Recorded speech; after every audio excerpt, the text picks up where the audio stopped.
বলতে পারবেন? মহর্ষি কৃষ্ণদ্বৈপায়ন বেদব্যাস।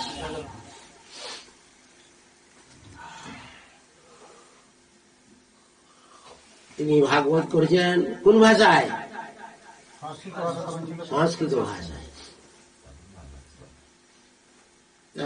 সেই কৃষ্ণই গৌরাঙ্গ রূপে এসেছেন।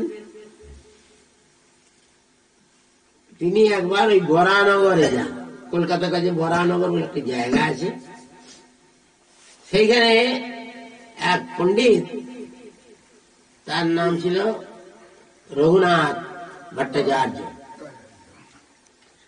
মহাপ্রভু তাঁর শ্রীমুখে ভাগবত শুনেছিলেন, খুব সুন্দর পাঠ করেছিলেন। মহাপ্রভু সন্তুষ্ট হয়ে ওনাকে ভাগবতাচার্য উপাধি দিয়েছেন এবং বললেন যে তোমার আর কোনো কার্য নাই, এই ভাগবত তুমি ব্যাখ্যা করে সকলের কল্যাণ করবে, সকলকে শোনাবে। মহাপ্রভু বলেছেন ভাগবত পড়ো আর লহ কৃষ্ণ নাম, অচিরে করিবে কৃপা কৃষ্ণ ভগবান। ভাগবত পড়বে বা শুনবে আর কৃষ্ণ নাম করবে, অচিরে করিবেন কৃপা কৃষ্ণ ভগবান। অচিরেই ভগবান শ্রীকৃষ্ণের কৃপা পাবে, জীবন ধন্য হয়ে যাবে, আর অন্তে গোবিন্দের চরণে চলে যাবেন। এই সংসার কারাগারে আর আসতে হবে না, এই সংসার সারহীন, এতে মজে অর্বাচীন, ইয়াতে বিরক্ত মহাশয়। সাধু সঙ্গে কৃষ্ণে ভজে, রাধা কৃষ্ণে সেবে ব্রজে, নিরন্তর কৃষ্ণ নামাশ্রয়। এই সংসারে বস্তুত সার কিছু নেই। এতে মজে অর্বাচীন, অর্বাচীনগণ এতে তারাই সংসারে মজে। ইয়াতে বিরক্ত মহাশয়, এতে যারা বিরক্ত তারা মহাশয় ব্যক্তি। তা কি করতে হবে না, সাধু সঙ্গে কৃষ্ণ ভজে, সাধু সঙ্গ করে বৈষ্ণব সঙ্গ করে বলে কৃষ্ণ ভজন করবে,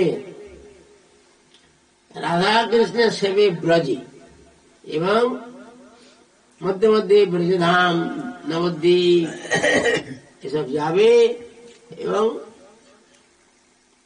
বাড়িতে বা আশ্রমে থেকে এই রাধা কৃষ্ণের ভজনা করবে। সেই রাধা কৃষ্ণই আবার গৌরাঙ্গ মহাপ্রভু রূপে এসেছিলেন, আর বলরাম নিত্যানন্দ রূপে এসেছিলেন।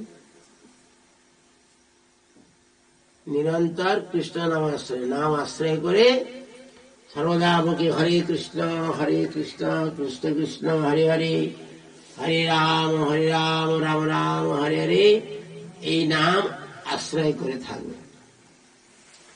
মহাপ্রভু বলেছেন গৃহে থাকো বনে থাকো, সদা হরি বলে ডাকো, সুখে দুঃখে ভুলো না কো, বদনে তার নাম রাখো। গৃহে থাকুন অথবা কোন আশ্রমে থাকুন, তবে সুখে দুঃখে সর্বদা হরিনাম করবে।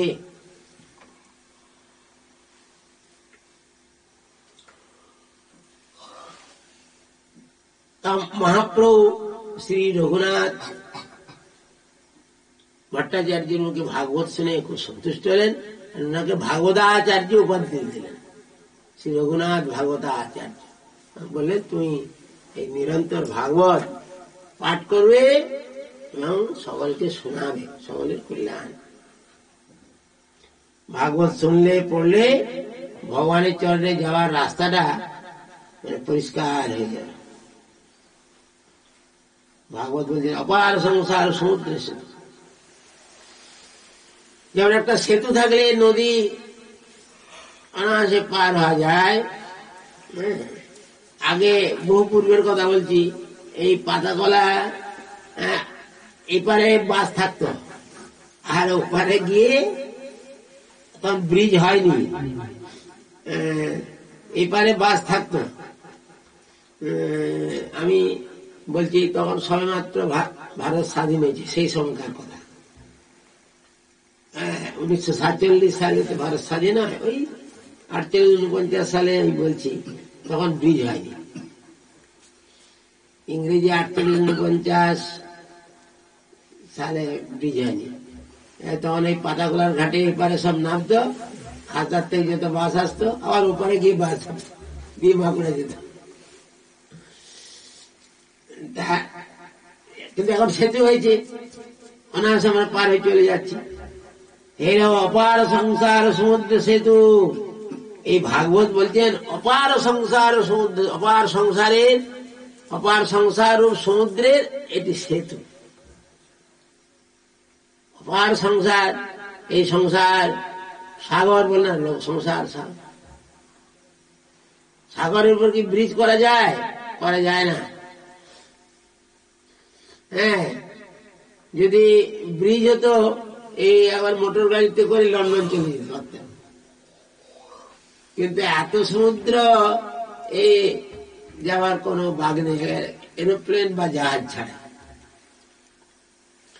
এই অপার সংসার, এই যে সংসারটা অত্যন্ত দুষ্পার, পার করা যায় না।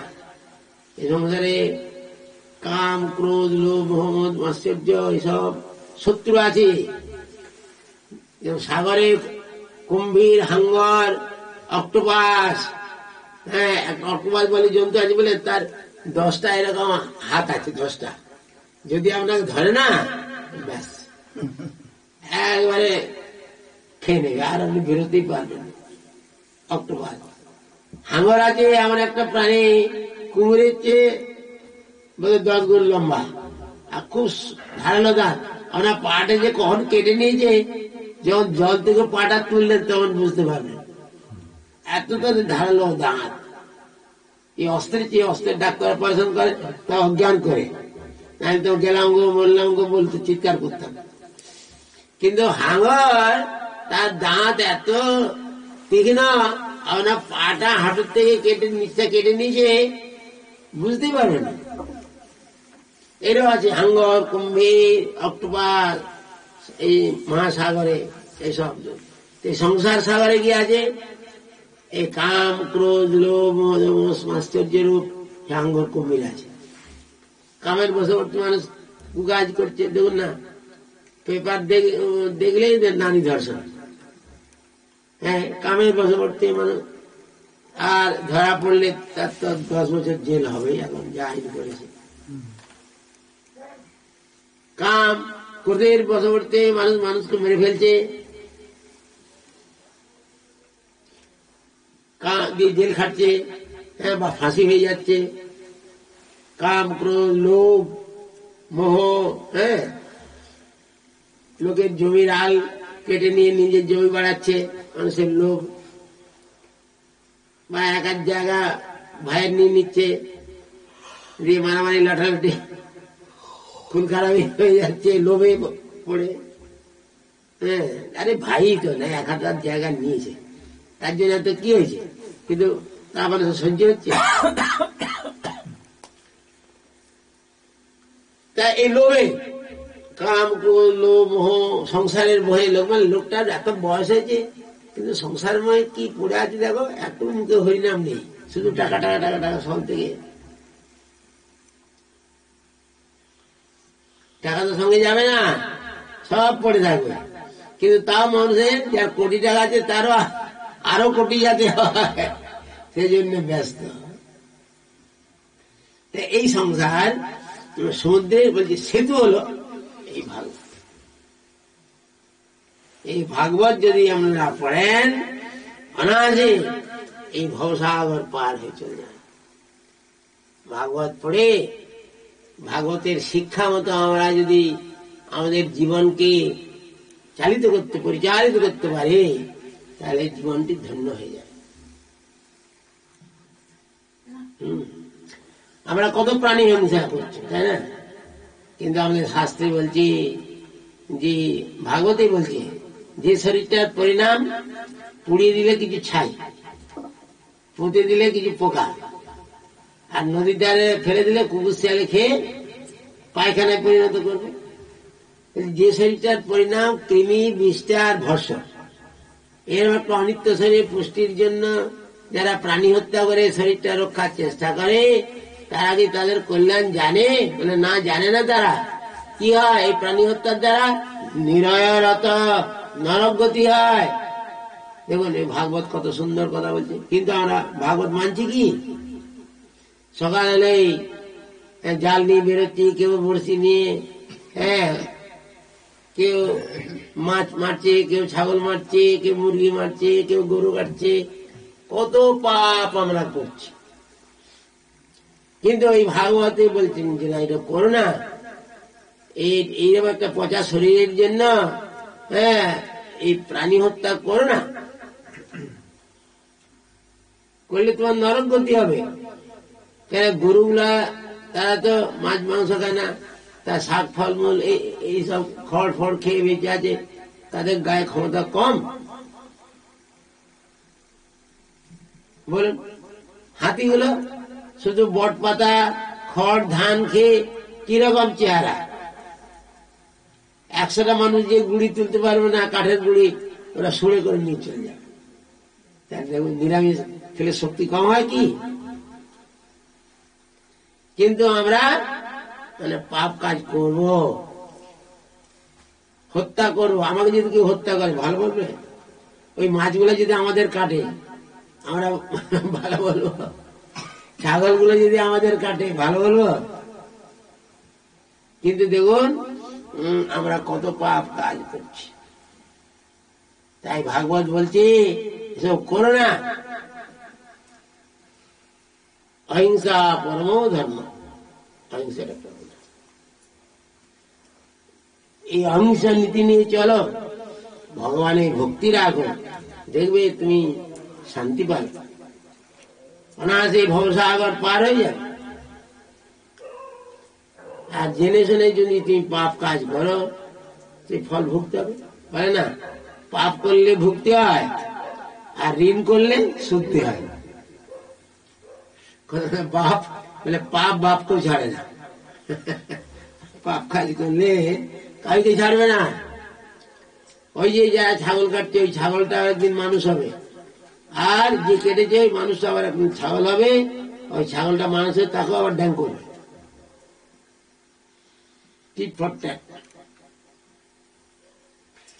সুতরাং মাংস মানে আমাকে আর সবাই সে খাদ্যটা বেঁকে দেয়, মাংস খাদ্য ইতি মাংস। মাংসটা ব্যাখ্যা করলেই হয় মাংস খাদ্য ইতি মাংস, আমাকে সে খাবে, এই জন্য মাংস খাবে। মাংস খাদ্য ইতি মাংস, জেনে শুনে যে এই জন্য মাংস আদি খাবে না। আচ্ছা, যাই হোক, এখন এই ভাগবত কথা আমি আরম্ভ করছি, ভাগবতের কথা বলছি। তো এই ভাগবতে এক সময় কি হয়েছিল না, ওই ভগবান শ্রীকৃষ্ণ আদির আদির গোবিন্দ, তার আদি থেকে না, তার আবার পিতা মাতা কি হবে? তিনি তো আদি। তাহলে ওই জগৎ যখন লীলা করতে আসেন, তিনি ভক্তকে পিতামাতা রূপে অঙ্গীকার করেন। যারা ভগবানকে পুত্র রূপে সেবা করতে চায়, বাৎসল্য রসে ভগবানই তাদের পিতামাতা রূপে অঙ্গীকার করে জগতে আসেন। তাই নন্দ মহারাজ তার পিতা, যশোদা মা, এটা আপনারা জানেন। নন্দ যশোদা হাজার হাজার বছর তপস্যা করেছিলেন যে গোবিন্দকে যাতে পুত্র রূপে পাওয়া যায়। তা ভগবান সন্তুষ্ট হয়েছে, বলছি বর চাও? বললেন যে আপনার মতো একটা ছেলে দিতে হবে। তা ভগবানের সমান আর কে হবে?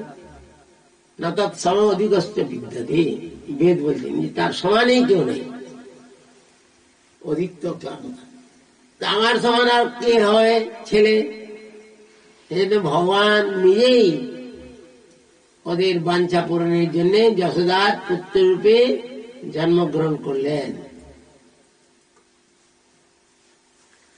তা নন্দ রাজার কত গাভী ছিল বলতে পারবে চৌধুরী? 9 লক্ষ বলে। হ্যাঁ, 9 লক্ষ মানে 9 লাখ। নন্দ রাজার 9 লাখ ধেনু ছিল। তাহলে কত ঘাস লাগবে ডেলি? কপন কত ওজনের ঘাস লাগবে, কত মন বলতে পারবে? এটা বলতে পারবে না। যাই হোক, মোট কথা এই 9 লাখ গাভীর ঘাস জোগাড় করতে হতো। এখন জল যদি না হয় প্রত্যেক ঘাস হবে। একটা চিন্তা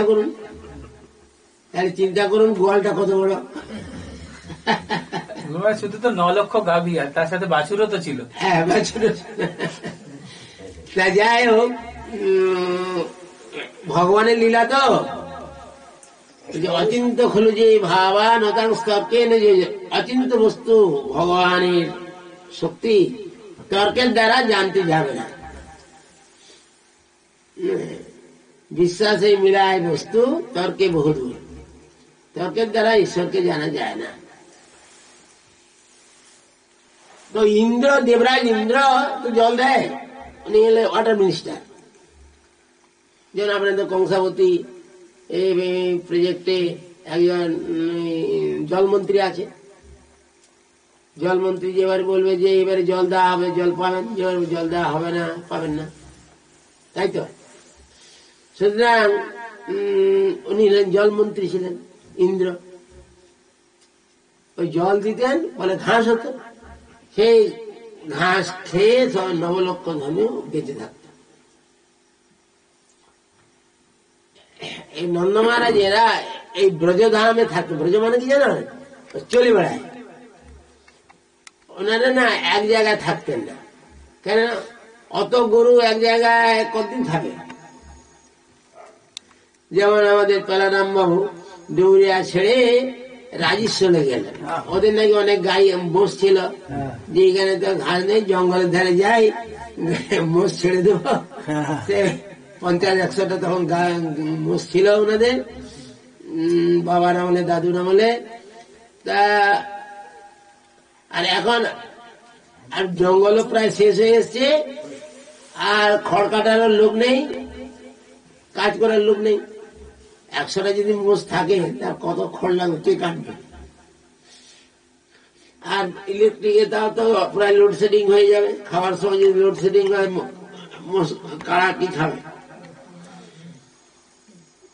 তা এই জন্য ইন্দ্র জল দিতেন তো ঘাস হতো, এই জন্য ওরা কৃতজ্ঞ থাকতো ব্রজবাসীগণ। তাই নন্দ মহারাজ কৃতজ্ঞতা বসে ওই জল মন্ত্রীর পূজা করত।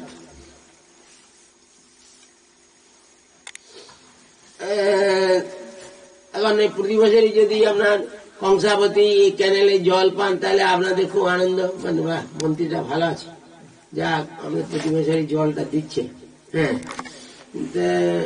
আদর যদি আপনাদের গ্রামে যদি আসে জলমন্ত্রী, নিশ্চয়ই খাতির করবেন, ভালোবাসবেন।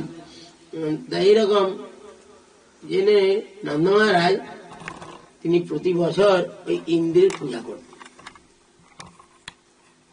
নানা রকম খাদ্য দিয়ে দিয়ে ফুল ইত্যাদি দিয়ে পূজা করতেন, যে আমাদের জলটা যেন দেবেন। আমরা যেমন দুর্গা পূজা করি বছর বছর, জনং দেহি রূপং দেহি যশোদি, হেমা ধন জন দিও, ছেলে পেলে দিও, আমরা যেমন চাই। হ্যাঁ,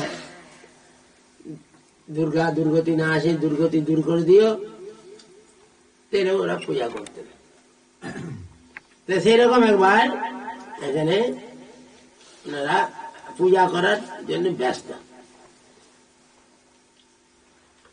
সুকুমারী এখন এই ভাগবত কথা শ্রীমদ বেদব্যাস তদীয় পুত্র সুখদেব গোস্বামীকে শ্রবণ করেছিলেন। আর সুখদেব আবার আমাদের দেশে যে মহারাজ যুধিষ্ঠির ছিলেন, হ্যাঁ, তার নাতি যুধিষ্ঠির মহারাজের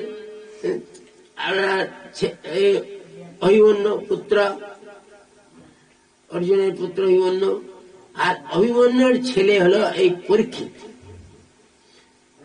মানে যুধিষ্ঠির মহারাজের অর্জুনের নাতি আর কি। তো সেই পরীক্ষিত মহারাজ একবার অভিশাপগ্রস্ত হয়েছিলেন যে সপ্তম দিবস একটু মুনির গলায় মরা সাপ জড়িয়ে দিয়েছিলেন। সেই অপরাধে তার ছেলে অভিশাপ করেছিল যে তুমি 7 দিনের দিনে তক্ষক তোমায় দংশন করবে। তুমি আমার বাবার গলায় একটা মরা সাপ জড়িয়ে অপমান করলে, সেই জন্য এই পাপ থেকে নিস্তার পাওয়ার জন্য উনি ভাগবত শ্রবণ করতে অনেক অনেক ব্যবস্থা দিয়েছিল। তার মধ্যে ওই সুখদেব গোস্বামী বললেন যে মহারাজ কোনো প্রায়শ্চিত্ত করতে হবে না, আপনি ভাগবত শুনুন।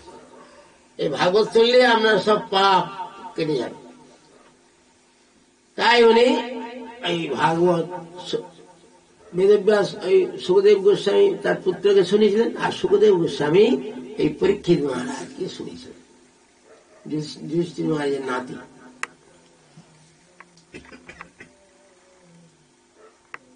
এই ভাগবত শুনে মানে তার পাপ সব চলে গেছিল। এই জন্য তক্ষক তাকে দংশন করতে আসছিল না। এইরকম মহান পবিত্র ব্যক্তিকে আমি কি করে দংশন করব? কিন্তু এই ঋষির অভিশাপটা মিথ্যা হয়ে যায়, তাহলে আর প্রজারা কেউ মানবে না সাধু সন্ন্যাসীদের। ওই কি হলো, পরীক্ষিত মহারাজকে অভিশাপ দিয়েছিল, কই ফললো? ওসব সাধুমণি সব বাজে বলবে তারা, ভক্তগণকে তারা ভক্তি করবে না। দেশে যদি ভক্তকে সম্মান না করে, গুরুজনদের যদি সম্মান না করে, তাহলে কি হবে দেশ? আমরা সব পশু হয়ে যাব, জঙ্গলের রাজত্ব হয়ে যাবে। ছাত্র যদি শিক্ষককে সম্মান না করে, স্ত্রী যদি স্বামীকে ভক্তি না করে, পুত্র যদি পিতাকে মাতাকে সম্মান না দেয়, কি হয়ে যাবে? আমরা জঙ্গলি পশু তুল্য হয়ে যাব। তাই দেখলেন যে না, এই ঋষিবাক্য যদি সত্য না হয়, তাহলে দেশ তো সব ধর্মহীনা পশু সমানা, ধর্মহীন জগৎ পশুতুল্য হয়ে যাবে। তাই ভগবানের নিকট প্রার্থনা জানেন যে হে প্রভু, ঋষিবাক্য যেন সার্থক, ভক্ত বাক্য যেন বৃথা না হয়, আমাকে যেন দংশন করে। আর তো সময় নয়, সন্ধ্যা হয়ে আসছে। হ্যাঁ, তখন একটা ফল এক ব্রাহ্মণ দিতে এসছে, যে হোক সে হোক, এই ফলের থেকেই তক্ষক বেরিয়ে আমার দর্শন করুক, এই আমার প্রার্থনা, ভগবানের চরণ প্রার্থনা। ব্যাস, এর সঙ্গে সঙ্গে ওনার ইচ্ছা পূরণের জন্য তক্ষক বেরিয়ে ওনাকে দর্শন করলো। এদিকে বৈকুণ্ঠ থেকে রথ এসে গেল। ব্যাস, ওনার আত্মা এই দেহ ছেড়ে বৈকুণ্ঠে চলে গেলেন রথে চেপে। পরীক্ষিত মহারাজ এই ভাগবত শুনে গোবিন্দকে পেয়ে গেছেন। তাই সুকুমনি বলে রাজা, কাকে বলছে? রাজা ওই পরীক্ষিত মহারাজ। এই মহারাজ শুনো সাবইতে, আর অদ্ভুত কই গোপাল চরিতে। আমি অনেক লীলা তো শুনিয়েছি তোমায়। হ্যাঁ, বাল্যকাল থেকে অগাসুর বকাসুর কত বধ করেছেন অসুর, তারপরে মাখন চুরি লীলা ইত্যাদি বহু লীলা, কালীয় দমন লীলা, এসব বলেছি কৃষ্ণের। আর যেসব লীলা আছে আমি বলছি। গোবর্ধন নামে গিরি বৃন্দাবনে আছে, নন্দামি যত গোপ গেল তার কাছে। তা বললেন যে গোবর্ধন গিরি এই বৃন্দাবনে আছে। মধুপ্রভু, বৃন্দাবন কয় মাইল? 84 ক্রোশ তো ব্রজমন্ডল, আর বৃন্দাবন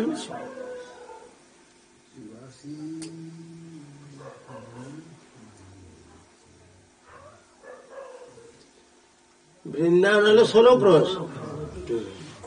বৃন্দাবন হলো 16 ক্রোশ, 32 মাইল। তা একবারে আপনার বৃন্দাবন কে গেছেন? হাত তুলুন তো। বৃন্দাবন কে গেছেন? আপনি গেছেন? ও, তাই আপনাদের কার কার যাওয়া হয়নি? রিটায়ার করে যাবেন নাকি? তাই যাবেন, রিটায়ার করে যাবেন।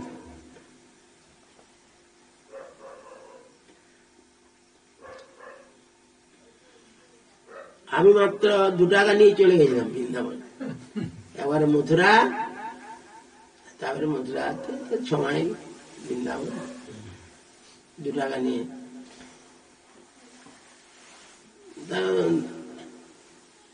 1 টাকা নেওয়া না, তার টিটি নিয়ে নিয়েছিল। টিকিট হ্যাঁ, 1 টাকা নেওয়া না।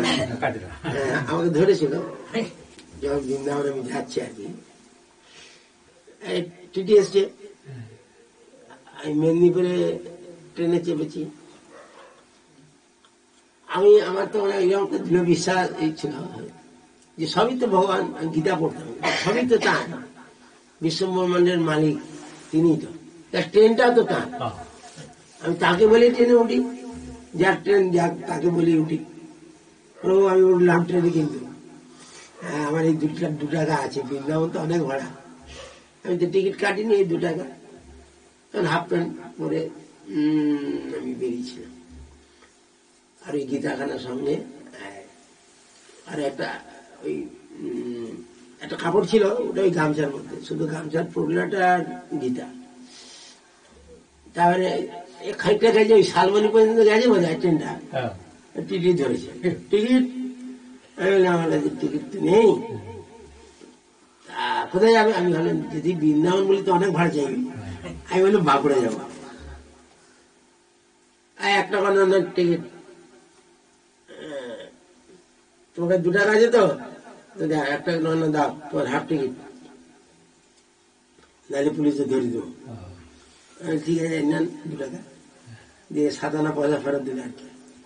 তা আমি তো যাবো বৃন্দাবন, আমি বাঁকুড়ায় থোড়াই নামি। আমি তো একবারে চক্রধরপুর প্যাসেঞ্জার। আমি শুনেছিলাম যে ওখান থেকে ওটায় গিয়ে গোমতে বদল করতে হবে।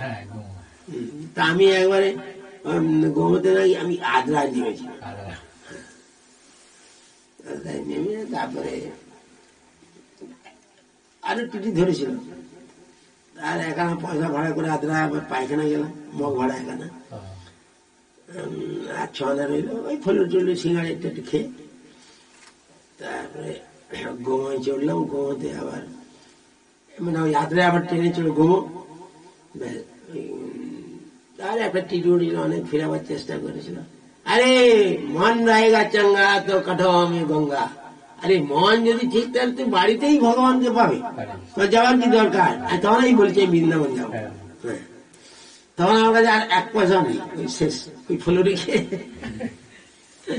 সেই টিটিটা কি আছে তোমার পকেটে, পকেট সার্চ করে কিছু মানে সেই গীতাখানা পেয়েছে, গীতাটা নিয়ে মাথায় ঠেকিয়ে আমাকে অনেক করে বুঝাচ্ছে, এই বাড়ি যাও, তোমার বাবা মাকে কান্দিয়ে এসছো, বাড়ি যাও।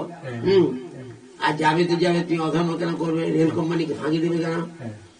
তুমি টিকিট কেটে যাবে, তুমি বাড়ি যাও। সে অনেক করে বুঝাচ্ছে।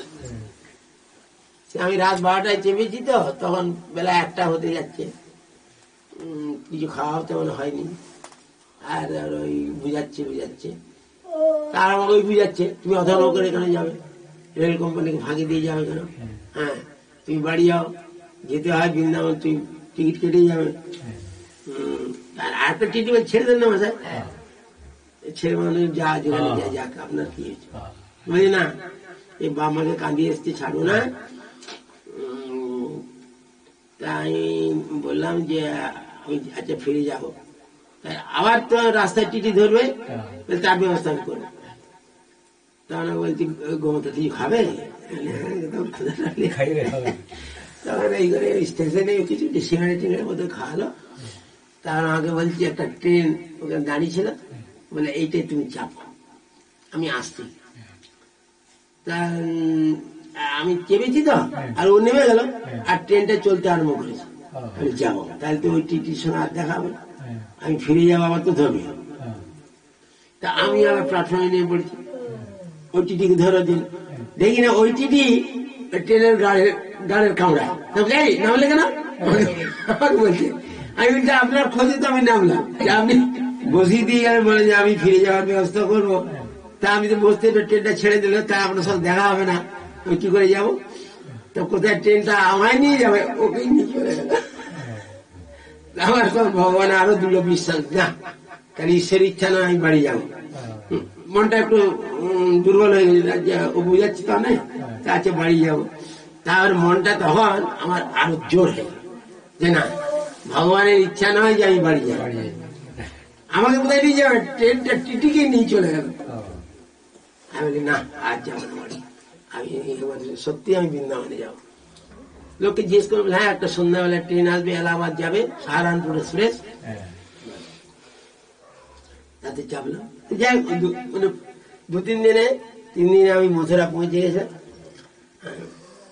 তা ওখানে 1.5 বছর ছিলাম আর কি, প্রথম মুখে যখন যাই। বৃন্দাবন দর্শন সবই হয়েছিল, 2টা গান নিয়ে। ভগবানের স্মরণ করে বেরিয়ে গেলে রাখে কৃষ্ণ মারা গিয়ে, যার কেউ নাই তার ভগবান আছে। সেই যদি মনে করে কেউ নেই, না গোবিন্দ আছে, চিন্তা নেই। আর গোবিন্দে যদি ভরসা বিশ্বাস রাখে, এটা অবশ্যই রক্ষিবেন কৃষ্ণ, বিশ্বাস করে বিশ্বাস রাখতে হবে, কৃষ্ণ অবশ্যই রক্ষা করবেন, পালন করবেন, এটা বিশ্বাস রাখতে হবে। তো যাই হোক, এখন পরীক্ষিত মহারাজ কি বললেন যে আমি তোমায় কৃষ্ণের আর লীলার কথা শোনাচ্ছি, এই শোনো। গোবর্ধন নামে গিরি বৃন্দাবনে আছে।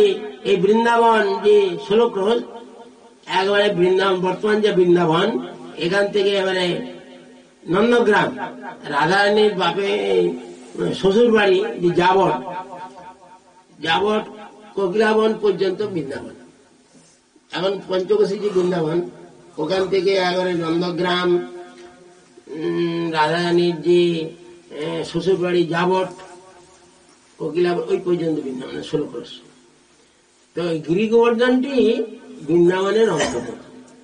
হ্যাঁ, কেন তো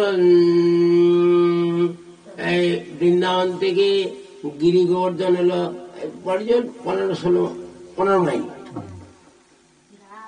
15 মাইল পর্যন্ত, তারও কম হবে বোধ হয়। তা 32 মাইল হলো বৃন্দাবনের এরিয়া।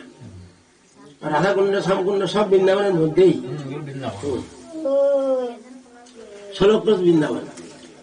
তা ওই বৃন্দাবনের মধ্যে গিরি গোবর্ধন নামে একটি পর্বত আছে। তারপরে এটা লম্বা ছিল 60 মাইল, চওড়া 40 মাইল, উঁচু ছিল 3 মাইল। এখন কমতে কমতে কমতে কমতে এখন 14 মাইলে এসে দাঁড়িয়েছে। মানে দৈনিক 1 তিল করে কমে যান, একটি অভিশাপ আছে, 1 তিল করে কমবে। পুলস্ত্য ঋষি, উনি ওই শালমলি দ্বীপে গিরি গোবর্ধন ছিলেন। ওনার পিতার নাম ছিল অদ্রি, আর ওরই ছেলে গোবর্ধন। গোবর্ধন পর্বত অদ্রি পর্বতের ছেলে। এখন ওই পুলস্ত্য ঋষি উনি গিয়েছিলেন, থাকতেন কাশীতে, আবার গিয়েছিলেন ওইখানে শালমলি দ্বীপে। তো দেখলি যে কাশীতে আবার গঙ্গা আছে, কিন্তু কোন নদী, এই পর্বত নেই। তাহলে এই গোবর্ধন পর্বতকে নিয়ে যাব। তখন গোবর্ধন বাবা কর্দিকে বললেন যে তোমার ছেলেকে দেবে, আমি কাশী নিয়ে যাব, গঙ্গার পাড়ে রাখবো, আমার ওখানে গঙ্গা আছে কিন্তু কোনো পর্বত নেই। তখন অর্দি বলে তার ছেলে যেতে চায়, নিয়ে যান। তো বলে তোমার বাবা বলছে তোমাকে যেতে পারো, তুমি যাবে, আমার ওখানে তো কাশীতে গঙ্গা আছে কিন্তু পর্বত কিছু নেই। বলছে আমি তোমাকে আমার যোগ বলে তোমাকে খুব হালকা করে নেব, হ্যাঁ করলো, তুমি লাঠিটা ভর দিয়ে থাকো, আমি লাঠি করে তোমার নিয়ে চলে যাও। হ্যাঁ তা বলছেন আমি যেতে পারি, তো একটা শর্ত কি, আপনি যদি আমাকে নামান কাশির একটা না কাশি নিয়ে চলে যেতে হবে, যদি মাঝে আমায় নামান তাহলে কিন্তু আর আমি উঠবো না, তাহলে আর আমি যাবো না। এখন ওই তোমার বলে গোবর্ধন আমার লাঠিটাই উঠো।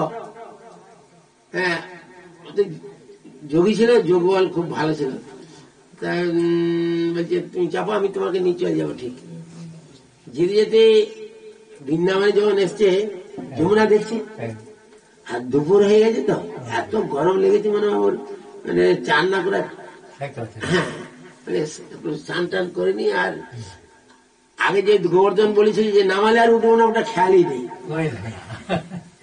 পিপাসাও লেগেছে যে একটু জল টল খাই, একটু চান টান করে নি, এই বলে নামিয়েছে।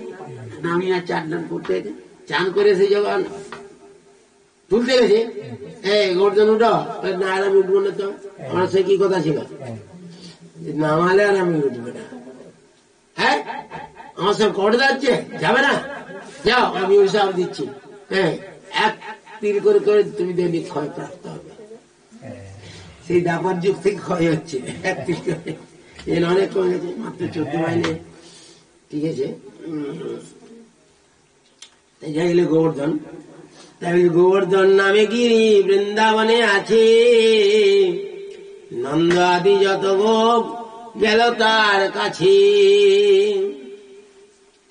ওই গোবর্ধন পর্বত আছে, এবং তারই পাদদেশে ওরা ইন্দ্র পূজা করত।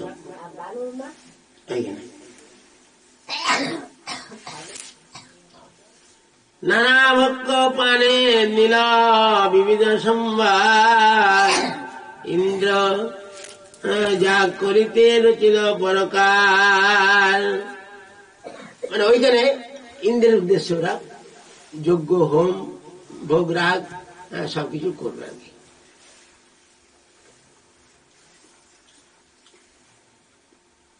এমন সময় হেনকালে গেলা কৃষ্ণ সঙ্গে বলরাম, অনুগত গোপ শিশু গায়ে গুণগান। এমন সময় কৃষ্ণ বলরাম তার সখাগণকে নিয়ে ওখানে উপস্থিত। অখিল ব্রহ্মাণ্ড প্রভু দেখে নিজ জ্ঞানী, জানি পুজে নন্দ আদি গোপগণী। ভগবান তো অখিল ব্রহ্মাণ্ডপতি, তার তো অজানা কিছু নেই, তিনি সবাই জানেন। কেন এই ইন্দ্র পূজা করছে ভগবান তো সবই জানেন। আর কি হয়েছে, ওই ইন্দ্র প্রতি বছর পূজা পেয়ে পেয়ে না, সে নিজেকে মনে করে আমি ভগবান। ব্রজবাসীরা এত আমার খাতির করছে, হ্যাঁ তাই আমার উপর আর কি আছে, আমি ভগবান, এ খুব অহংকার হয়ে গেছে। তাই ভগবান অহংকার চূর্ণ করার জন্য সবই জানেন, তিনি বাবাকে জিজ্ঞাসা করছে যে বাবা কি ভয় গোকুলে কিবা হইয়াছে সংশয়, কি কারণে করো এত সোমবার চলছে। বাবা এই গোকুলে কি কোনো ভয় হয়েছে, কি কারণে এত ফল পুষ্প মন্ডা মিঠাই লাড্ডু কচুরি এসব কাকে ভোগ লাগাবে, কার সন্তোষের জন্য?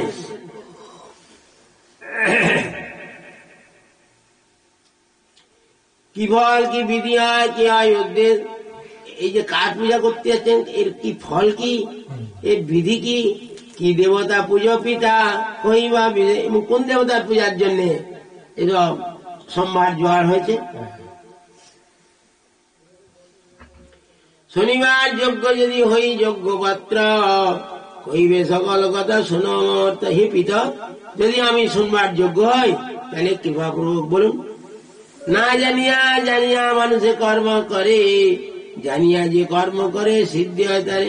মানুষ অনেক সময় জেনে না জেনে কর্ম করে, হ্যাঁ, কিন্তু কাজটার কি ফল হবে ভবিষ্যৎ চিন্তা যদি করে কাজটা করে সেটা ফল ভালো হয়। তার বাবা তোমরা যে এই যে এসব পূজা টুজা করছো ওই কিসের জন্য, এর ফলটা কি, কার সুখের জন্য এসব পূজা করছো বা কোন দেবতার পূজা করছো? না জানিয়া করে কর্ম সম্পূর্ণ না হয়, কেমন বিচারে তুমি করো প্রয়োজন, না জেনে শুনে যদি একটা কর্ম করো তাহলে সেটা ভালো ফল হয় না। কাজ করলে তো হবে না, যে ভবিষ্যতে আমার কি লাভ হবে, হ্যাঁ সেটা আগে জেনে নিতে হবে। নয় বা লৌকিক পারম্পর্য ক্রমাগতি, না এই পূজা যে করতে যাচ্ছি কি লোকাচার, কেমন জন্মালি 6 দিনের দিনে আমাদের ষষ্ঠী পূজা করে, এটা লোকাচার, এর কোনো কারণ নেই। ওই ষষ্ঠী বুড়িকে পূজা করতে হবে, হ্যাঁ ওই 6 দিনে নাকি ব্রহ্মা আসবে, এসে কপালে লিখে দেবে, হ্যাঁ ওই ষষ্ঠী দেবী আশীর্বাদ হবে, তাহলে আমার ছেলেটা দীর্ঘায়ু হবে, এই জন্য ষষ্ঠী পূজা করতে যায়। তা এটা কি লোকাচারে এই করছো, পারম্পর্য আপনার পিতা ঠাকুর দাদা এসব করেছে, যেমন এই ষষ্ঠী পূজা করে লোকে জানে যে ষষ্ঠী পূজা করলে কি হবে, করতে হয়, করে 6 দিনের দিনে গিয়ে একটা হয়তো বাড়ির কাছে কোনো একটা গাছ আছে, সেইখানে ষষ্ঠী পূজা করে দিল। তো এটা কি লৌকিক না পরম্পরাগত, না আপনার পিতৃপুরুষগণ বরাবর করে এসেছে, এই তত্ত্বটা আমি একটু জানতে চাই। ভগবান শ্রীকৃষ্ণ নন্দ মহারাজকে বলছেন। কেবল শুনিয়া নন্দ দিলেন উত্তর, কইয়ে তোমার এই বাপু বিশেষ, আচ্ছা বাপু তুমি তখন ভগবান কৃষ্ণের এই জাগতিক হিসাবে বয়স ছিল 8 বছর, 8 বছর তখন বয়স।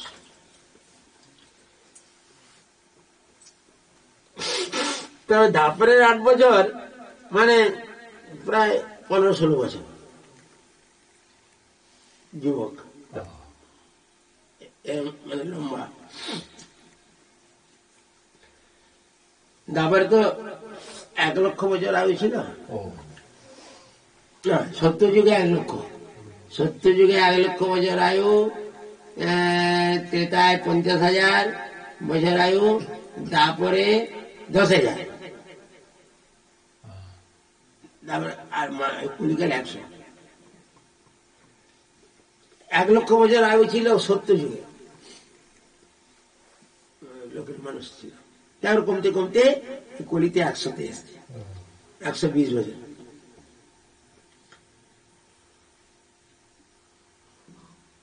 তখন বলে শোনো বাবু, ইন্দ্র ত্রিভুবনে রাজা দেবের ঈশ্বর, যত মেঘগণ তার সব অনুচর। বাবা এই দেবরাজ ইন্দ্র, তিনি ত্রিভুবনের অধীশ্বর, দেবতাদের অধীশ্বর। ইন্দ্র একটা অভিমান যে আমি দেবরাজ ইন্দ্র, দেবতাদের রাজা, এবং আমার আন্ডারে সব মেঘগণ তার সৈন্য সামন্ত।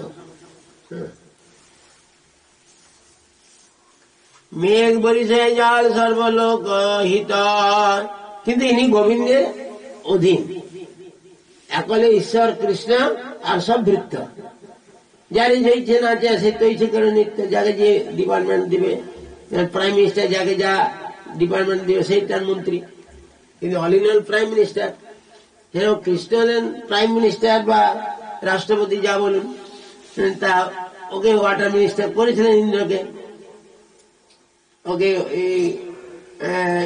ইন্দ্র লোক ওকে থাকবার জন্য দিয়েছেন, যেমন মন্ত্রীদের এক একটা কোয়ার্টার দেয় না সরকার, সেরকম এই ইন্দ্রকেও ওই কোয়ার্টার দিয়েছে ইন্দ্রলোক, স্বর্গের মধ্যে ওকে দিয়েছেন। অনন্ত কোটি ব্রহ্মাণ্ড তো, তার মধ্যে স্বর্গ একটা, এটা যেমন আমাদের 7টা লোক নিয়ে ব্রহ্মাণ্ড, এই ভূলোক, ভূ ভুব স্ব মানে স্বর্গ, ভূবরলোক, স্বরলোক, মহরলোক। মহরলোকে সব মুনিগণ থাকে, মহালোক, জনলোক, তপলোক, এসব মুনিগণ থাকে, এই চতুর্শন এরা সব থাকে। হ্যাঁ, আর সত্য লোকে ব্রহ্মা থাকে। এই উপরে 7টা আর নিচে 7টা, তল, অতল, পাতাল, রসাতল, মহিতল, এই নিয়ে 7টা নিচে 7টা উপরে 14টা লোক নিয়ে একটা ব্রহ্মাণ্ড হয়। 14 ভুবন বলে না, 14 ভুবন ঘুরাবো তোকে, 14 ভুবন নিয়ে একটা ব্রহ্মাণ্ড। এই একটা ব্রহ্মাণ্ডের মালিক ব্রহ্মা, তার চতুর্মুখ। এর আর পঞ্চমুখ ব্রহ্মা আছে, 6 মুখ, যার যতটা এরিয়া। এই যে অনন্ত কোটি, এই যে আকাশের দিকে তাকালে এক একটা মিটমিট করছে নক্ষত্র, ও এক একটা নক্ষত্র এই সূর্যের চেয়েও বড় আছে, কোটি কোটি মাইল দূরে আছে, যার রশ্মি আসতে 5 বছর তো লাগে এই পৃথিবীতে। হ্যাঁ, এই অনন্ত কোটি ব্রহ্মাণ্ড। একবার ওই ব্রহ্মারই অহংকার হয়েছিল যে আমার 4টে মাথা, কৃষ্ণের তো একটা মাথা। তো ভগবান এই 5 মুখ থেকে আরম্ভ করে কোটি মুখ যুক্ত ব্রহ্মা ওকে দেখিয়ে দিয়েছিল। ও ব্রহ্মার খুব অহংকার দিয়েছে, আমার 4টে মাথা, কৃষ্ণের তো একটা মাথা। হ্যাঁ, আমার 4টে মাথা নিয়ে গেলে দ্বারকায় আমাকে কিনা সম্মান করবে কৃষ্ণ। কৃষ্ণ বুঝতে পারছি, তখন এই 5 মাথার থেকে আরম্ভ করে এবারে সহস্র, 10,000 কোটি মাথা যুক্ত ব্রহ্মা এসেছিল আর প্রণাম করছে কৃষ্ণকে।